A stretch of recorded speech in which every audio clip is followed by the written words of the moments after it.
হনুমানজির পুজো করা যাবে না বাংলায়, এটা বড় বিড়ম্বনা, এটা অত্যাচার, এটা চাপিয়ে দেওয়া। আপনি কখনো কোনো দিন দেখেছেন যে লবকুশের পুজো হয়েছে, কোনো মন্দিরে লবকুশের পুজো হয়েছে? কিন্তু ভগবান এমনই মর্যাদার ঠাকুর, এমনই আমাদের আদর্শ, যিনি ভক্ত পরম্পরাকে মর্যাদা দিয়ে ভক্ত পরম্পরাকে পূজা করতে বলেছেন।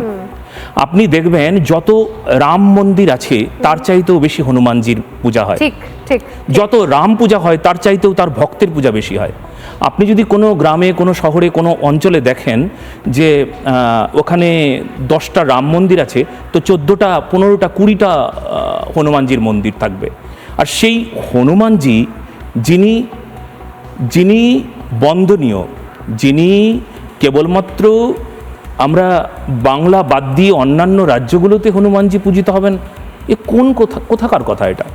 এই সমস্ত অত্যাচার, এই সমস্ত আমাদের ধর্মের ওপর যে অরাজকতা, ধর্মের ওপর যে একটা দুঃশাসন, সেই দুঃশাসনকে আরও বুঝিয়ে দেওয়া হয়েছে।